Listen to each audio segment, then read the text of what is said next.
Hello friends, स्वागत है हमारे यूट्यूब चैनल में आपका। BSF radio operator radio mechanic joining आ गई है, पर अब कुछ डाउट्स नए शुरू हो गए हैं। देखिए, डाउट्स तो जो है वो चलते ही रहेंगे, और डाउट फौज में कहा गया है कि कोई शक डाउट के साथ नहीं जाना है। डाउट के साथ जाएंगे तो आपका नुकसान हो सकता है। चलिए आइए हम बात करेंगे, यहाँ पर कुछ डाउट्स हैं आपके, सॉल्व करने की कोशिश करेंगे। आपके इतना हमको बन सकता है बिल्कुल हम आपको बताएंगे। अब इसमें सबसे पहले तो मैं आपको बता दूं कि मैंने कुछ चैट्स यहाँ पर ले लिए हैं आपके, तो वो पर्सनल नहीं लेना, हमने हाइड किया है बिल्कुल। जो आप हमसे चैट करते हैं वो भी बिल्कुल हाइड किया है। आपकी आइडेंटिटी इसमें कहीं नहीं है। ये देखिए, सबसे पहले तो आपको ये दिखा दें कि मेरी ज्वाइनिंग आ गई, कि जिसका मुझे था इंतजार वो घड़ी आ गई,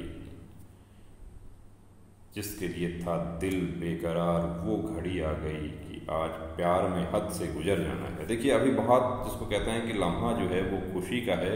खुशी का जो उसको कहते हैं ना कि खुशी जो है वो भी 4 गुनी हो गई है। लेकिन इसके साथ ही कुछ डाउट्स यहाँ पर क्रिएट होना शुरू हो जाते हैं। कौन से शुरू हो जाते हैं? सबसे पहले तो हमारे वो साथी जो पहले से ही कांस्टेबल के जॉब में हैं, क्योंकि कांस्टेबल में हैं आप तभी आप हेड कांस्टेबल में जाएंगे। आप ऑलरेडी सब इंस्पेक्टर में हैं तो कोई भी हेड कांस्टेबल में नहीं जाएगा।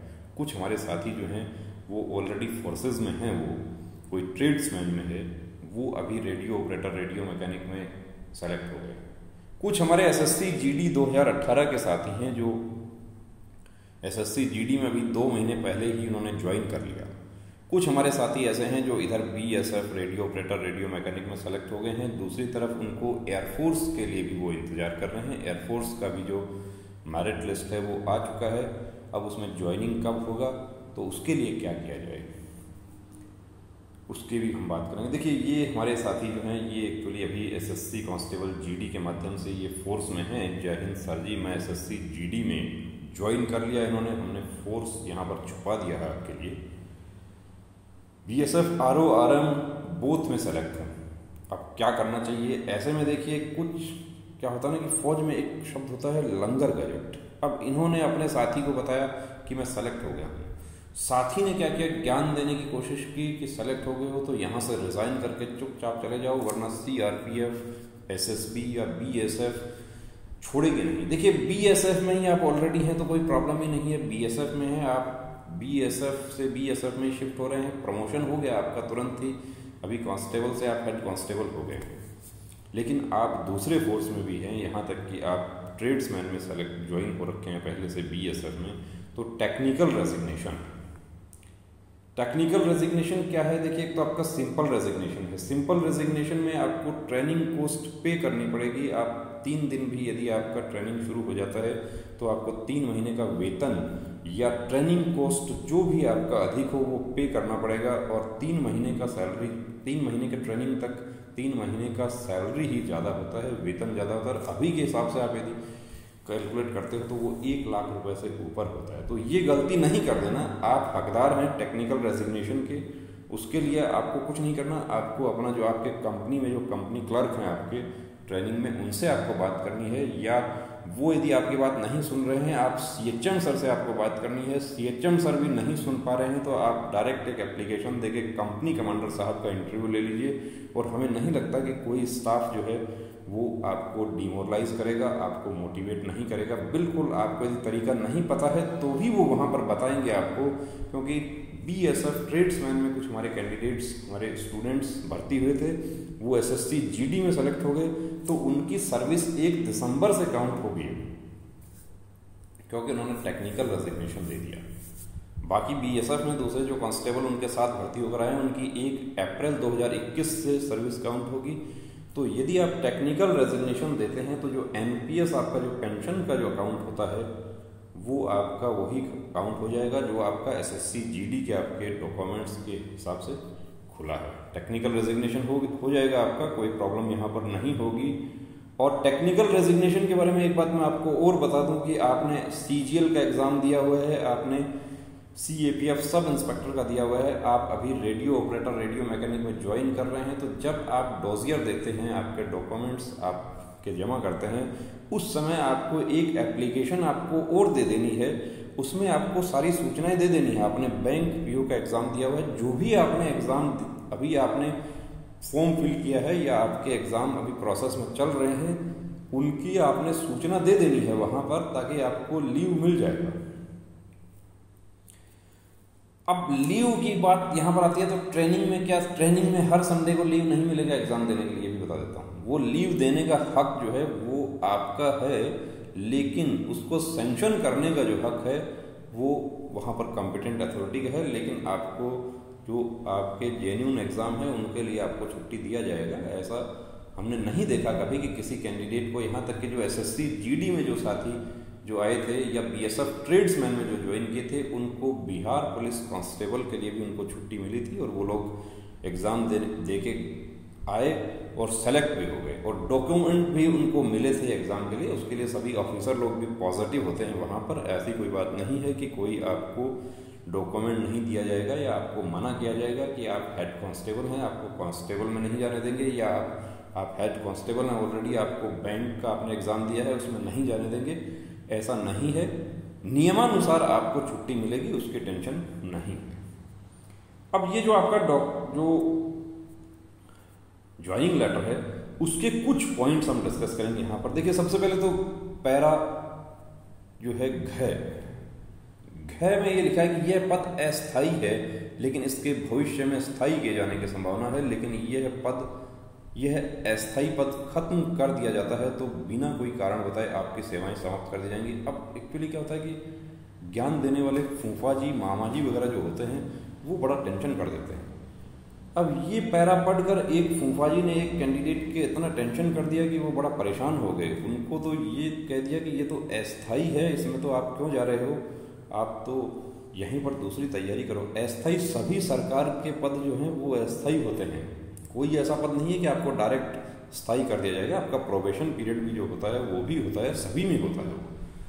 तो ये आपने खुद ही पढ़ लिया है, किसी को ऐसे आदमी को ये नहीं पढ़वाना कि जिसको ये समझ नहीं आए और वो अनावश्यक ज्ञान देकर आपको टेंशन में डाल दे। दूसरी बात देखिए, 10 वर्ष के सेवा काल के दौरान आप कहीं और कोई नौकरी स्वीकार करने जिसके लिए काडर अनापत्ति दी जा चुकी है के अलावा, काडर अनापत्ति क्या है, वही टेक्निकल रेजिग्नेशन वाली जो बात है। आपने अभी सीजीएल का एग्जाम दिया हुआ है, सीजीएल का आप एक एप्लीकेशन दे दीजिए, मैंने सीजीएल का एग्जाम दिया है, मैंने सीएपीएफ सब इंस्पेक्टर का मैंने एग्जाम दिया हुआ है या प्रोसेस चल रहा है, मैंने फॉर्म फिल किया हुआ है, या सीएपीएफ सहायक कमांडेंट का आप दे रहे हैं, आपका काडर अनापत्ति मिल जाएगा उसके लिए। लेकिन अब फोर्स में आने के बाद आप कोई फॉर्म फिल करेंगे, उसके लिए आपको वहां पर कॉम्पिटेंट अथॉरिटी को आपको सूचना देनी होगी, उसके बाद आपका एक काडर अनापत्ति माना जाएगा। विभाग को बिना सूचना दिए हुए अभी तक आपने जो एग्जाम दिए थे वो ठीक है, वो चलेंगे बिल्कुल, उसके लिए आपको अब सूचना दे देनी है कि मैं ये एग्जाम ऑलरेडी दे चुका हूं। लेकिन अब से कोई फॉर्म आप फिल करेंगे उसके लिए आपको विभाग को सूचना देनी होगी। तो उसके लिए एक सिंपल एप्लीकेशन, आप वहां जाएंगे, आपको सब बता दिया जाएगा। वहां पर ये सब ड्राफ्टिंग करने वाले जो लोग हैं वो आपको बता देंगे क्या करना है। के अलावा अन्य किसी कारण से आप अपना इस्तीफा देते हैं तो आपका इस्तीफा केवल तभी स्वीकार किया जाएगा जब आप प्रशिक्षण का खर्च अथवा आपने द्वारा आहरित अंतिम वेतन एवं भत्तों के आधार पर अथवा 3 महीने की सेवा पूरी न होने की दशा में जिस माह आप इस्तीफा दे रहे हैं उस माह के वेतन एवं भत्तों की अपनी हकदारी के आधार पर 3 महीने के वेतन एवं भत्ते जो भी अधिक हो सरकार को लौटाना होगा। सीधा सीधा सिंपल इसका मीनिंग बता देते हैं कि ट्रेनिंग आपका शुरू हो जाता है। आपके कुछ साथी देखिए वहाँ जाने के बाद, जैसा कि एसएससी जीडी में हुआ, वहाँ गए, वहाँ जाके कहा मेरा मन नहीं लग रहा है साहब, दूसरे दिन वापस लौट आए और अब उनका मन कर रहा है कि मैं चला जाऊँ, लेकिन अब वो ज्वाइनिंग उनकी नहीं होगी। आपको पूछा जाएगा वहां पर, आप जाने की बात करते हैं, आपको समझा जाएगा, काउंसलिंग होगी आपकी। यहाँ तक कि कमांडेंट रैंक तक के अफसर जो होते हैं वो आपसे बात करते हैं, क्योंकि ट्रेनिंग सेंटर में आने के बाद जब कैंडिडेट्स वापस लौटना शुरू हो जाते हैं तो वो वहाँ पर जो उस ट्रेनिंग सेंटर के जो कमांडर हैं उनको भी जवाब देना पड़ जाता है कि ये क्यों हो रहा है। अब आपकी ट्रेनिंग शुरू हो जाती है, उसके बाद आप यदि छोड़ना चाहते हैं तो आपको 3 महीने का वेतन या ट्रेनिंग चार्जेस जो भी आपका ज़्यादा होता है वो आपको लौटाना पड़ेगा। अब ट्रेनिंग चार्जेस कितना होता है, कोई 10 लाख रुपया नहीं हो जाएगा, ये भी आपको बता देते हैं। अभी कांस्टेबल जीडी की यदि हम बात करें तो कांस्टेबल जीडी का अभी का जो कॉस्ट है जो चल रहा है उसमें लगभग 1100 रुपये प्रतिदिन का ट्रेनिंग कॉस्ट होता है उनका। और 3 महीने तक, ये 3 महीने का वेतन ही यहाँ पर ज़्यादा होता है। उसके बाद पूरा ट्रेनिंग हो या 4 महीने 5 महीने हो जाते हैं तो ये पर डे वाला जो कॉस्ट है, ये इसका कैलकुलेशन जो है वहाँ पर जो खजांची बाबू होते हैं वो इसका अकाउंटेंट जो है वो कैलकुलेट करके बताते हैं कितना खर्चा हुआ। अब आप ये नहीं पूछना कि 1100 रुपये का क्या खर्चा, इसमें जो ट्रेनिंग स्टाफ जो होता है उसका वेतन भी इसमें शामिल हो जाता है। अब देखिए मेडिकल का एक बहुत सारे साथियों को डाउट है कि मेडिकल क्या मेडिकल होगा। हमारा तो अभी 1 साल का वैलिडिटी पूरा नहीं हुआ, आपका 1 साल का वैलिडिटी आपका बचा हुआ है, लेकिन आपकी प्रारंभिक चिकित्सा परीक्षा तथा ज्वाइन होने की तारीख के बीच की अवधि के दौरान यदि किसी भी बीमारी, विकलांगता, इसमें विशेष रूप से विकलांगता जो है वो प्रॉब्लम करती है, फ्रैक्चर वगैरह जो हो जाते हैं वो प्रॉब्लम करती है, आकस्मिक चोट का पता लगाने, मालूम करने के लिए आपके चिकित्सा अधिकारी द्वारा जांच की जाएगी और फिट पाए जाने पर ही आपको ज्वाइनिंग की अनुमति दी जाएगी। तो मेडिकल आपका होगा, बिल्कुल होगा। अब वो कैसा होगा, नॉर्मल होगा, हार्ड होगा, वो आपके वहाँ पर जो मेडिकल अफसर हैं उनके विवेक पर निर्भर करेगा। उसका कोई फिक्स रूल्स रेगुलेशन नहीं है। आप वहाँ पर ये दावा नहीं कर सकते कि मेरा मेडिकल वैलिडिटी 1 साल पूरा नहीं हुआ है तो मुझे ये पॉइंट क्यों दे दिया। वो पॉइंट सूटेबिलिटी फोर्स के मेडिकल अफसर ने तय करनी है, लेकिन नॉर्मल ही होता है। जैसा कि अभी तक की परंपराएं हैं उनके अनुसार आपको साधारण पॉइंट में आउट नहीं किया जाता है। लेकिन कोई फ्रैक्चर हो गया, किसी को कोई विकलांगता हो गई, किसी का कोई फिंगर कट हो गया तो उनको नहीं लिया जाएगा, ये बता देते हैं। नियुक्ति की औपचारिकताएं पूरी करने के बाद आपको निम्नलिखित दस्तावेज मूल रूप से एवं प्रत्येक की फोटो किसी राजपत्रित कमीशन प्राप्त अधिकारी से विधिवत सत्यापित की गई हो केंद्र में रिपोर्ट करने पर प्रस्तुत करनी होगी। अब ये आपके जितने भी आपके डॉक्यूमेंट्स हैं उसमें एक डॉक्यूमेंट यहाँ पर और आता है जो कांस्टेबल जीडी में जो ऑलरेडी हैं कैंडिडेट्स और वो हेड कांस्टेबल RORM में जा रहे हैं या BSF में ट्रेड्समैन हैं या SSB ट्रेड्समैन हैं। यदि आप वर्तमान में सरकारी अर्ध सरकारी सेवा में हो तो वर्तमान विभाग से निर्धारित प्रारूप में सेवा मुक्ति का प्रमाण पत्र, यानी जो टेक्निकल रेजिग्नेशन की जो बात हमने कही वो आपको देना होगा यहाँ पर। अब दूसरा देखिए आपका यहाँ पर जो है कुछ चैट जो है वो हम बात करते हैं आपकी। अब ये जो हमारे साथी है कहते हैं कि मैं BSF ज्वाइन नहीं करना चाहता बट घर की कंडीशन की वजह से ज्वाइन कर रहा हूँ। मेरा दिल्ली पुलिस का एग्ज़ाम क्लियर है भाई, नंबर भी 12 ऊपर है, यानी 12 ऊपर यानी ज़्यादा है लिस्ट से। प्रॉब्लम 2 है कि फर्स्ट क्या है कि BSF वाले फिजिकल के लिए जाने देंगे क्या? बिल्कुल जाने देंगे, आपको बता देते हैं। लेकिन उसके लिए आपको कांस्टेबल में आप फिजिकल देने जा रहे हैं, ये एप्लीकेशन आप लिख कर देंगे तो शायद आपको मना कर दें। उसके लिए आपको कोई दूसरा बहाना बनाना होगा। वो बहुत सारे बहाने हैं, वो आपको वहाँ पर पता चल जाता है। सेकंड भाई जी, ये सुनने में आया है कि ओरिजिनल डॉक्यूमेंट वहाँ जमा करवा लेते हैं। बिल्कुल, ये तो बिल्कुल सही सुना है आपने, लेकिन उसके लिए भी आपको वहाँ पर मिल जाता है, वो भी ऐसा नहीं है। बिहार पुलिस में जो कैंडिडेट्स फिजिकल देने गए थे उनको मिल गया था। तो फिजिकल के टाइम भी ओरिजिनल डॉक्यूमेंट ही चेक होते हैं, ओरिजिनल होता है, वो भी सॉल्यूशन हो जाएगा। समस्या है तो समाधान भी है। Please help me, suggest me what should I do. अब इनको बाकी इनके दोस्त जो बताते हैं उससे पहले हम बता देते हैं कि आप अभी ज्वाइन कर लीजिए। कांस्टेबल जो है वो रैंक स्ट्रक्चर उसका उससे डाउन है हेड कांस्टेबल से, तो आपको कांस्टेबल के लिए हो सकता है आपको छुट्टी नहीं देंगे, लेकिन आप वहाँ पर बात करेंगे अपने स्टाफ से तो वो कुछ ना कुछ इसका रास्ता जरूर निकाल देंगे। आपको टेंशन करने की जरूरत नहीं है। यहाँ पर ये राम राम सारा फौजी भाई लोगों ने, बिल्कुल हम भी राम राम करते हैं इनको।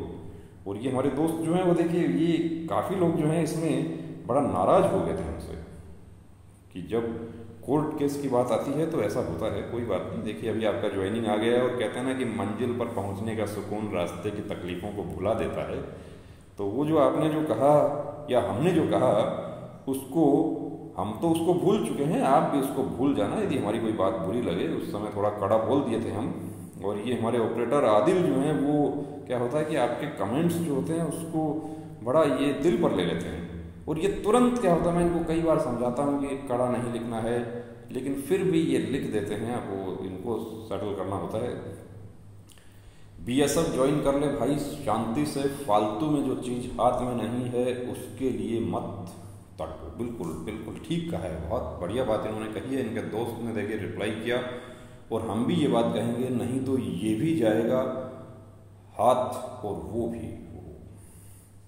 बिल्कुल सही बात है। देखिए कि जो आपको मिल रहा है वो बेहतरीन मिल रहा है, उसका कंपैरिजन नहीं है। क्योंकि अभी तक देखिए, अभी तक तो आपको बीएसएफ RORM जो है वो भी बहुत शानदार लगता था, लेकिन अब जब आपके हाथ में BSF RORM आपके हाथ में आ गया है तो आपको दूसरे अच्छे लगने लगे हैं। इसके लिए क्या कहा जाता है कि दूसरे की थाली में घी नजर आता है, राजस्थान में ऐसा कहा जाता है। और उसके लिए फोर्स में आप जाएंगे तो फोर्स में आपको इसका जो है दूसरा वर्जन जो है इसका सुनने को मिलेगा वहाँ पर। उसको मैं यहाँ आपको नहीं बोल सकता मैं। भाई BSF में ज्वाइन कर लो, भगवान सबको मौका बार बार नहीं देता है। आए हुए मौके को हाथ से मत जाने दो। पहले मिला है उसे ज्वाइन कर लो, बिल्कुल पहले मिला है उसे आप ज्वाइन कर लो भाई। अभी तक लेटर नहीं आया है, लेटर आ जाएंगे, सभी के आ जाएंगे। फ्राइडे तक देखिए हम बता देते हैं आपको कि सबके रिसीव हो जाएंगे। अभी रोज़ लेटर रिसीव हो रहे हैं, और रोज़ हमारे साथी जो हैं वो हमें मैसेज करके बता देते हैं कि मेरा भी लेटर आ गया है, और एक स्माइली भेज देते हैं। लेकिन किसी ने भी अभी तक ये नहीं कहा कि सर मैं मिठाई लेके आ रहा हूँ, जबकि मेडिकल से पहले वही लोग ये बोलते थे कि सर हो जाएगा तो हम जरूर आपसे मिलने के लिए आएंगे, सर हम मिठाई लेकर आएंगे। लेकिन अभी तक कोई एक भी नहीं आया है। एक भी जो है उसको कहते हैं कि वर्दी का जो नशा जो है वो थोड़ा थोड़ा, नशा तो नहीं कह सकते उसको, लेकिन वर्दी का सुरूर। चलिए कोई बात नहीं, आप सेलेक्ट हो जाते हैं, ये सबसे बड़ी मिठाई हमारे लिए होती है। और बड़ी खुशी हमें होती है कि कल भी मैंने इसमें पर्सनली मैंने चेक किया, पुराने मैसेज चेक किए आप लोगों के, तो 5-6 कैंडिडेट्स मुझे मिले ऐसे जो RORM के कैंडिडेट थे। वो उनसे हमारा चैट हुआ था पुराना, मेडिकल से भी पहले का, री मेडिकल। उनको हमने पूछा, वो सेलेक्ट हो गए। बहुत बहुत हम बधाई देते हैं, शुभकामनाएं देते हैं उनको। और कोई है जिसका लेटर नहीं आया, लेटर आ जाएंगे, सभी के आ जाएंगे। अब देखिए दूसरे साथी जो है वो ये कहते हैं मेरा 10 नंबर ज़्यादा है फिर भी ज्वाइन कर रहा हूँ, पता नहीं फिजिकल क्लियर हो या ना हो, फाइनल लिस्ट क्लियर हो या ना हो। बिल्कुल, यानी जो अभी आपको मिल गया है उसको आप ज्वाइन कर लीजिए। दूसरी बात जो है यहाँ पर देखिए, आपका यदि कोई शॉर्ट टर्म ही आपका ऐसा होता है कि आपको महीने 15 दिन का ही आपको वेट करना होता है, तो उसके लिए आप एक्सटेंशन के लिए भी दरख्वास्त दे सकते हैं। ऐसा नहीं है कि आपको एक्सटेंशन नहीं मिलेगा, वो प्रोविजन है उसका, लेकिन वो आपके ज्वाइनिंग लेटर में नहीं लिखा जाता है कभी। CISF जो है वो अपने ज्वाइनिंग लेटर में ये बात लिख कर देती है। आप कोई जेन्युइन पॉइंट, ऐसा नहीं है कि आप ये कहेंगे कि मुझे दिल्ली पुलिस में कांस्टेबल का फिजिकल करना है, इसके लिए मैं नहीं आ सकता, उसके लिए स्वीकार नहीं होगा। कोई ना कोई आपको जस्टिफिकेशन देना होगा, कोई ऐसा रीजन आपको देना होगा कि जो स्वीकार किया जा सके। लेकिन वो भी आप चाहेंगे कि 6 महीने का मिल जाए तो वो नहीं मिल पाएगा। अब ये मेरा 10 नंबर ज़्यादा है, इस पर इनके दोस्त ने कहा कि शाम को तुम्हारे लिए चाय और समोसा, यानी व्हाट्सएप से ही भेजा जा रहा है। बहुत मस्ती इनकी चलती है, मैं देखता हूँ ये सब कभी कभी। मैं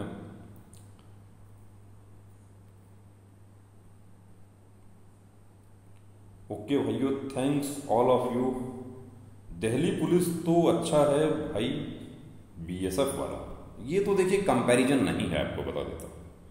आप कंपेयर करेंगे तो आप कभी खुश नहीं रह पाएंगे, चाहे आप दिल्ली पुलिस ज्वाइन करते हैं, चाहे आप BSF ज्वाइन करते हैं। आपको ये सोचना है कि जो मुझे मिला है वो बेहतरीन मिला है, बेहतरीन फोर्स है, बेहतरीन वर्क है, और मैं अपना काम जो है बखूबी करूंगा, चाहे मुझे कैसा भी काम दिया जाए, तब आप वहाँ पर खुश रह पाएंगे। वरना आप कभी भी जो है किसी भी काम में आप खुश नहीं रह पाएंगे। BSF ज्वाइन कर लीजिए, हो गया है एक्चुअली, शांति से इनको भाई BSF में ज्वाइन कर लो। बिल्कुल ये ज्वाइनिंग आ गई है, पर अभी भी कुछ डाउट्स हैं, तो ये डाउट्स हमने आपके कोशिश की आपके क्लियर करने की। उसके बाद भी देखिए, आपको यदि कोई डाउट आपको है तो आप, जैसे एक्सटेंशन वाले कुछ हमारे साथी हैं, ये हमारा नंबर है यहाँ पे, इस पर आप व्हाट्सएप मैसेज आप कर सकते हैं। जैसा भी हमसे बनेगा हम बिल्कुल आपको एडवाइस करेंगे। और तमाम हमारे साथियों को जो 1050 भर्ती किया है, 1000 कितना 1084 भर्ती हुआ है, उसमें से कुछ हमारे साथी जो हैं वो बोथ सेलेक्ट हैं। जो बोथ सेलेक्ट हैं उनका ही जो पॉइंट है उसके ऊपर ही बखेड़ा खड़ा हुआ था कि वो रिट पिटीशन हमने लगवा दिया। वो हमने नहीं लगवाया, वो रिट पिटीशन तो पहले से ही लगा दिया था जब आपका रिजल्ट आया था। वो तो हमने तो सिर्फ वीडियो बनाया था। और दूसरी बात, हमने आश्वस्त आपको किया था कि इससे आपका ज्वाइनिंग पे प्रभाव नहीं पड़ेगा। वो जो रिट पिटीशन है वो सिर्फ उसके लिए है कि जो वैकेंसी खाली रह जाती है वो स्क्रैप में नहीं जाए, वो फिर 3 साल तक खाली पड़ी रहेगी, उसको भी फिल कर लिया जाए। जो पीछे बचे हुए कैंडिडेट हैं, जो मेडिकल फिट कैंडिडेट हैं, उनको भी मिल जाए। तो उसमें यदि 2 कैंडिडेट का भी यदि ज्वाइनिंग हो जाएगा तो हम समझेंगे कि जो हमने वीडियो बनाया था उसका कुछ फ़ायदा हो गया। तो BSF radio operator, radio mechanic के तमाम साथी जिनको ज्वाइनिंग आ गई है, 2 जुलाई को उनको ट्रेनिंग सेंटर में पहुंचना है। कुछ हमारे साथी पूछते हैं कि हमें 2 को ही जाना है या हम 25 को भी जा सकते हैं। देखिए, आप 2-3 दिन पहले आप जा सकते हैं, लेकिन आप यदि 10 दिन पहले जाते हैं तो शायद आपको ज्वाइन नहीं करवाएं। और ऐसा नहीं है कि आपको मना करेंगे, आप जाते हैं तो आपको बिल्कुल ज्वाइन करने के लिए आपको अलाउ कर दिया जाता है। लेकिन उसके लिए आपको हम एडवाइस करेंगे कि आप ज़्यादा पहले नहीं जाएं। आप 2, 3, 4, 5 दिन तक आप पहले जा सकते हैं। और वहाँ आपके पास में नंबर है कंट्रोल रूम का, जो आपका ट्रेनिंग सेंटर है, उसमें आप फ़ोन करके इसके बारे में जानकारी ले सकते हैं। कुछ हमारे साथी जो बहुत दूर से पहुँचेंगे, उनका ट्रेन का जो शेड्यूल है उसके अनुसार आप पहले जा सकते हैं, कोई प्रॉब्लम नहीं है। और यदि 2 से 3 भी हो जाता है, ट्रेन लेट हो जाती है, उसमें भी आपको घबराने की ज़रूरत नहीं है, डरने की ज़रूरत नहीं है। आपको सिर्फ एक स्टेशन मास्टर से एक लिखित में लेटर लेना होगा कि ये ट्रेन जो 1 तारीख को पहुंचनी थी ये 2 को पहुंची, इतना लेट हो गई, और वो लेटर आप दिखा देंगे तो उसमें कोई प्रॉब्लम नहीं होगी, वो जस्टिफिकेशन हो जाएगा। आपका कोई भी डाउट है, ये नंबर शो किया जा रहा है यहाँ पे, आप बिल्कुल पूछ सकते हैं। आधी रात में भी व्हाट्सएप मैसेज आप करते हैं, हम बिल्कुल कोशिश करते हैं तुरंत आपको रिप्लाई करने की। तो दोस्तों, आपको वर्दी मिल गई इसको कहते हैं, लेकिन अब यहाँ पर जो है इसकी तुलना नहीं करना है। जो आपको मिला है वो बेहतरीन मिला है, इसमें जो है इसमें ही अपना बेस्ट देने की कोशिश करनी है और खुश रहना है। जय हिंद।